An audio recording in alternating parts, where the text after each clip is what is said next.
What's up guys, Will here, and let's talk about LFR. So first off, the big change that a lot of people probably weren't expecting is that there are not going to be any tier sets in LFR. So the standard, you go in LFR, you get your tokens and you get your gear with set bonuses, not happening this time. There will still be gear drops in LFR, and they will still be epics, but you won't be able to get, say, your tier 17 bonus from there. It'll look different, and it will be completely different armor. Same thing with trinkets. In Tier 15 LFR, you were able to get trinkets like Unerring Vision of Lei Shen and Rune of Reorigination through LFR. In this case, you won't be able to get those. Those will be restricted to the more organized raid modes. You'll get trinkets, but they'll be more basic, like dungeon trinkets. In addition to the tier not being actual tier gear, it will look different as well. So the LFR will use different art, which is separate from the raid gear, and in fact they're using the more Burning Crusade art model, so that instead of having recolors differentiate the various difficulties, the PvE and PvP gear will be similar and will use recolors, so that different levels will use the same models, and they'll kind of be,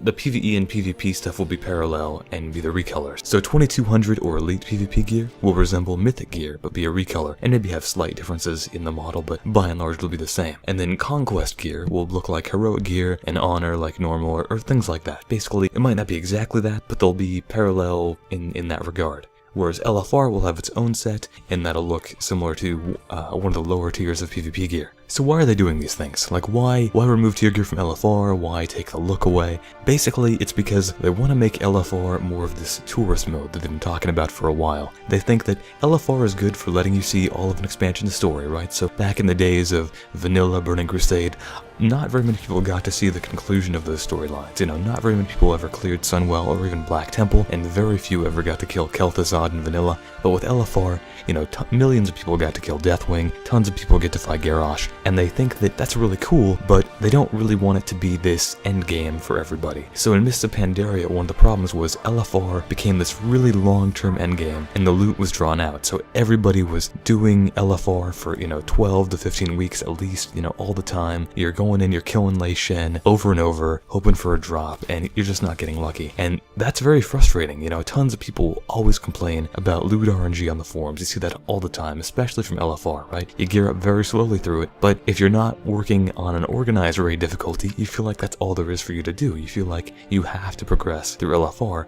The problem with that is that LFR isn't really a progression mode, in that you don't feel like you're really progressing through the instance every time. Maybe when the wings are opening up, sure, but after that, once all the wings are open, just because you killed Lei Shen last week doesn't mean you're gonna make it, it's not gonna be any easier this week. You have a totally different group of people, and they might not know the fight, and it feels like you never really get stronger, because you're not with the same group of people, and you don't really care if these people get gear, so if you don't get anything, you feel like it was a total waste of time. And they really want to eliminate that, because LFR shouldn't really be about the gear experience. It should reward gear, but it should be about seeing the content and the story, and not just this progression path. So one of the things they're doing is, besides just removing the tier gear, they're actually going to make LFR more rewarding, so the gear will be obtained about twice as fast, and the improved drop rates means that they have to kind of remove the tier gear, because they want it to be non-mandatory for progression raiders. They don't want someone who raids Mythic or Heroic or even Normal to feel like they have to go into LFR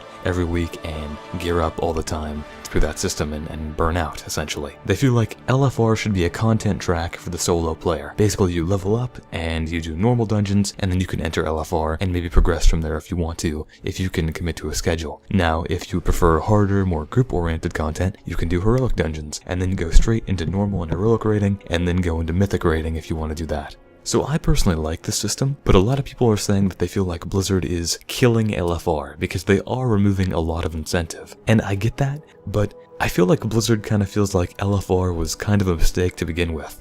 They can't remove it now, but Flex was probably what they originally intended LFR to be. An easier mode where you can bring in your friends, if they can't make it that night, it's okay. That's kind of what I think Raid Finder was intended to be, but it didn't end up being that way. It ended up being much more easy than that. And while LFR does serve a purpose for those people who really cannot commit to any sort of raid schedule at all, they really just want to log in, once a week for an hour or two, and then down some bosses and get chances of gear, LFR serves a purpose for them.